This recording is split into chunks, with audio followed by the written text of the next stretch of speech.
The band Fall Out Boy recently made a sequel to the classic song We Didn't Start the Fire. The problem is, their lyrics aren't any good. Now, as with most sequels, fans had a lot to say, and that kind of feedback is generally subjective. But what I want to show is that with this song in particular, you can be objective. You can compare directly with the original. My biggest complaint is that their new lyrics didn't follow the original song's patterns. Since I don't think many people know the original that well, I'm going to first introduce Billy Joel's song. I want to show what patterns he included, and show why they're crucial to the overall quality and meaning of the song. These patterns are what make the song iconic. Then I'll compare to Fall Out Boy's version and show that by the numbers, they truly ignore these patterns, and that by doing so, create a song that's really lackluster and problematic. And lastly, I want to share my own version. I wrote a sequel which reincorporates those original patterns. I want to share what that sounds like, and hopefully you'll see that there's a noticeable difference when that extra effort is put in. Let's do it. The song We Didn't Start the Fire is unusual because essentially it's a list. The list is in order starting in 1949, the year Billy Joel was born, and continues for 40 years to when the song came out in 1989. He talks about famous people, he mentions famous events, pop culture references. It's literally just stuff that happened. Some of it's good and some of it's bad. What the song shows is that humanity has always been kind of a dumpster fire. And that sounds negative, but the message is more matter-of-fact. What he's saying is that to his younger friend in 1989, it felt like the world is a mess. But he knows from experience that it also felt that way a generation before 1989. And to me, a generation after, it certainly feels that way now. The point is that every generation feels this way. That feeling is not new. In the chorus he says, "We didn't start the fire, it was always burning since the world's been turning." He's trying to say, hey, I know it's bad. When I got here it was bad too. It's natural to feel emotional and overwhelmed about the state of things, but don't blame us. Playing the victim doesn't help anybody. Instead, own it and fight it. We're all in this together. Now, I don't want to dig too much into the meaning of the song. That's not the point of this video. What I really want to talk about are those patterns that he includes, because I think they're really cool. They're smart and meaningful. What stands out to me is that he creates these rules that his lyrics must follow. They're not always easy patterns, but he sticks to them and makes these rules work. For example, probably the most important pattern is that the events he lists are in order, but specifically, they're in order by year, where he has this rule where he ties 2 lines to every 1 year. The song starts in 1949, so the first 2 lines are made up of only things that happened in 1949. South Pacific was a musical that debuted, Joe DiMaggio signed a milestone baseball contract, all in 1949. The next year is 1950, so the next 2 lines are only things that happened in that year. And so on, it just keeps going. For consistency, I want to give names to these patterns, so I call this his 2-line rule. Another rule that it seems he has involves the overall structure of the song. After every 2 stanzas, we see the chorus, "We didn't start the fire." This pattern of 2 stanzas plus a chorus repeats 3 times and brings us to the apex of the song. The apex is special. It's the emotional cornerstone of the whole song. It's centered on the brutal 1963 lyrics, "JFK blown away, what else do I have to say?" The assassination of President Kennedy. It's an important and traumatic moment in American history. Everyone remembers where they were when it happened. The apex is special in other ways too. For one, it breaks the 2-stanza rule. You can see that instead of 2 full stanzas, we only get 1.5 before the chorus. While the 2-stanza rule does come back later, the 2-line rule, 1 year for every 2 lines, does not. In fact, the stanzas after the apex are still in order, but they move at a much quicker rate. You can see that these events are no longer sticking to the 2 lines per year rule. And that kind of makes sense. Billy Joel made a point to go year by year to show that the bad stuff, the fire, was always burning. But now that we've gone to the most traumatic event of JFK, having made that point, he's speeding up now, getting closer to the present day, getting more and more into recent memory. It's just clear and effective storytelling, especially for those who lived during that time. And that's not even all of his patterns, there's more. He has 2 main rhyming patterns. The first is that in a line, there is always a rhyme. Specifically, there's always an event near the middle of the line that rhymes with the event at the end of the line. The second rhyme pattern, though, is that in every stanza, the ends of every second line and fourth line rhyme. Invasion also rhymes with Patterson. Both of these rhyming patterns are found in every stanza. And I also get the sense that maybe there's even a third rhyming rule where, when possible, Joel tried to pair events that have good verbal chemistry. You see pairings of events with alliterations, like Bardo Budapest, or Buddy Holly, Ben-Hur, even Dylan, Berlin. They're next to each other because they almost just go together and are kind of fun to say. I think this was intentional too. So you can see, there are a lot of different patterns that Billy Joel has in We Didn't Start the Fire, and all of them enhance the song as a whole. Some add to his message, some are just fun, but it works, it's great. And I'm not saying he's perfect. In fact, there are definitely spots where he doesn't quite follow these rules, but he does set the bar really high. Before we get into Fall Out Boy, I want to quickly show the places where he didn't follow his rules, because really it's a way to show how well he followed these rules. So first, let's look at his main pattern, the fact that the list is in order. There are 94 references before the apex, and all of them, except these 7, line up exactly with their year. In other words, these 7 might be close, but the events they most likely refer to aren't in the year that they're placed with. For example, Doris Day was a singer in 1949, but she didn't have any big hits that year. Her more iconic year would have been a year earlier in 1948, when she debuted. I've included the years that these references are listed with, the year I think is more relevant, and the difference between them, and you can see that most are only off by a year. And keep in mind that the other 87 references line up perfectly with their year. That's pretty impressive. Let's look at his rhymes next. Remember, ideally, I would expect that the middle event and last event of each line should rhyme. These are his lines I found that break that rule. South Pacific, Walter Winchell, Joe DiMaggio. There's no rhyme there. So I count these 6 as official violations. 6 lines out of 38 total in the song is about a 16% or so miss rate. I also want to point out that there are 7 lines that don't rhyme in the traditional sense. But he does use slant rhymes. That is, they sound similar enough that it works. James Dean, winning team. I'm not saying that these are perfect. Some are a bit of a stretch, but I give him credit for these. I don't count them against him. I see his intention there.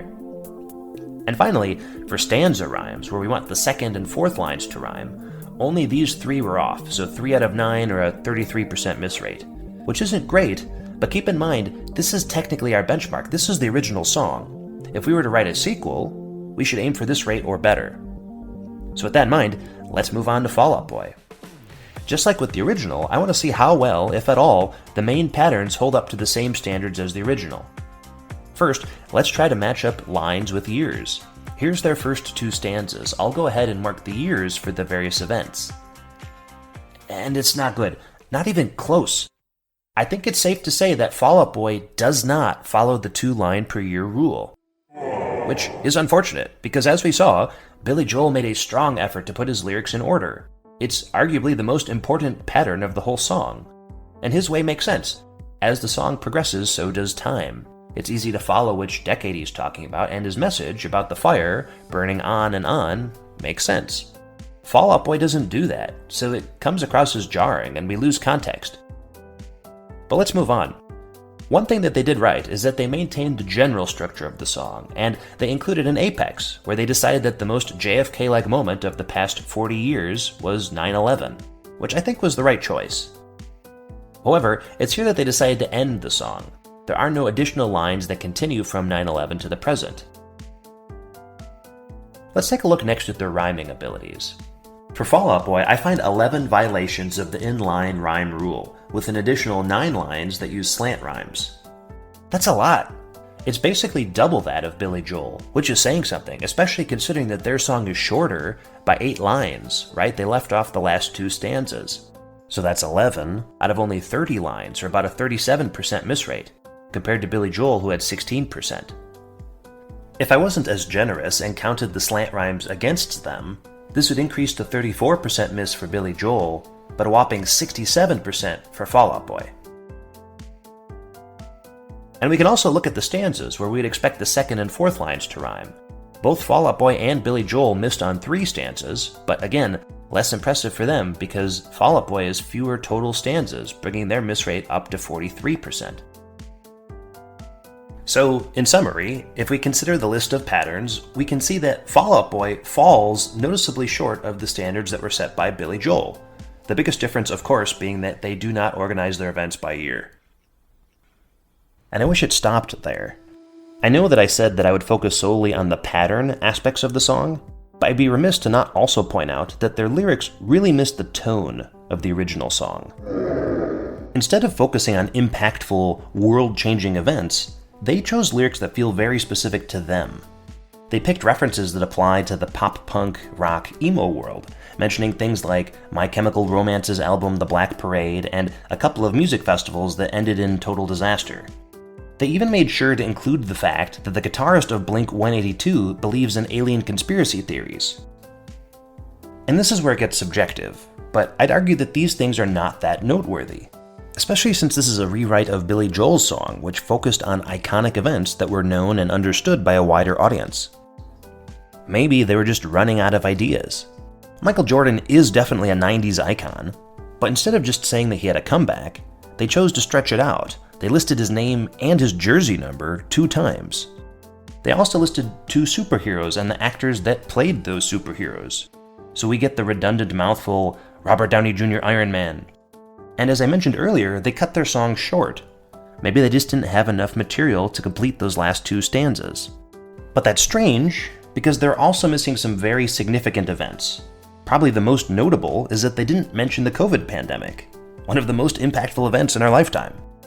But they also left out things like the internet, or cell phones, and famous 90s icons like Nelson Mandela, or Princess Diana.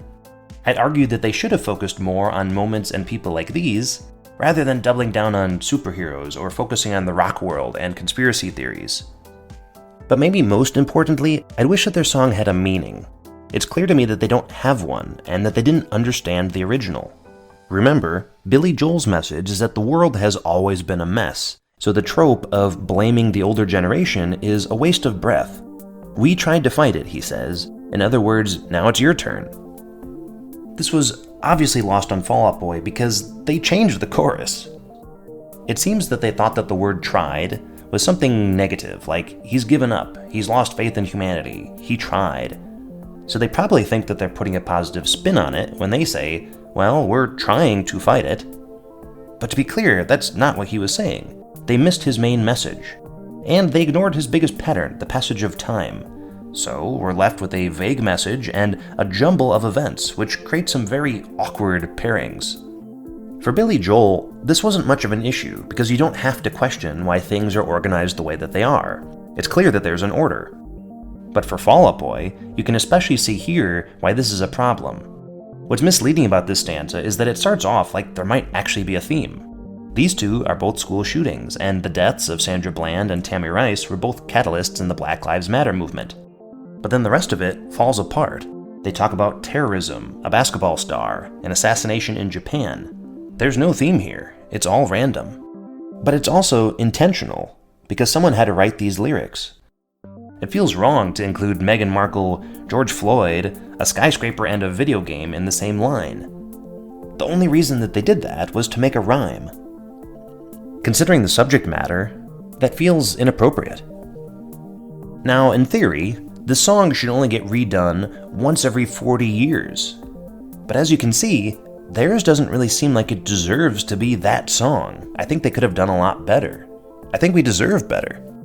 That's why I wrote my own version. I wanted to see how hard could it be. Let me try to make a sequel that understands and lives up to the quality of the original. To start, I made some clear guidelines. I wanted to be purposeful of how I write this song. First, my sequel will start in 1989, right where Billy Joel's left off. Second, my apex will be centered on 9/11, just like Fall Out Boy. I did like that they did that.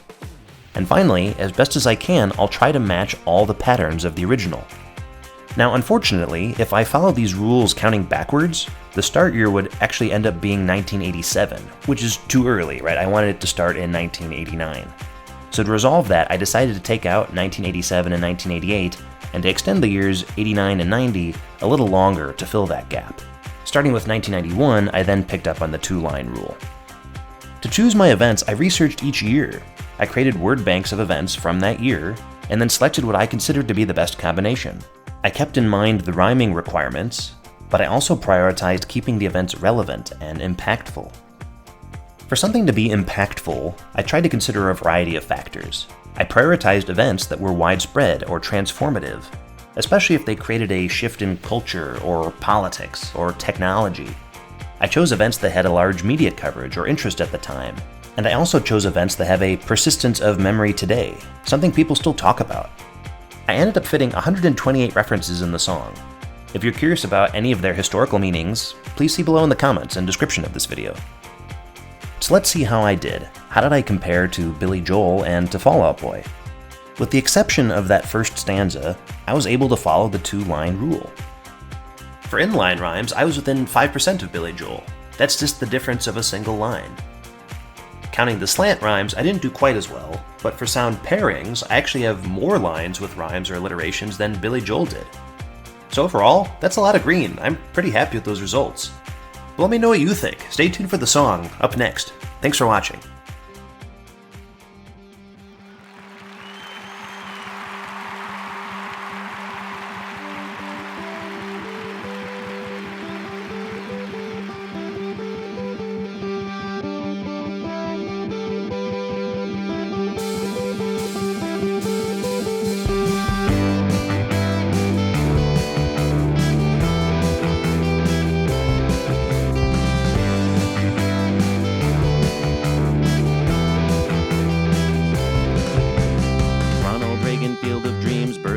Keanu Reeves, Seinfeld, Noriega, Tiananmen Square, Gorbachev, Gretzky, Marion Barry, Berners-Lee, Margaret Thatcher, Nolan Ryan, Fresh Prince of Bel-Air.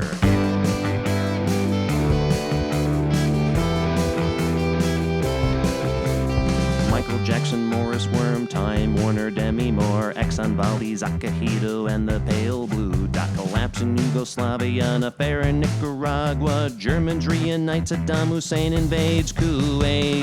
Didn't start the fire, it was always burning since the world's been turning. We didn't start the fire, no we didn't light it, but we tried to fight it.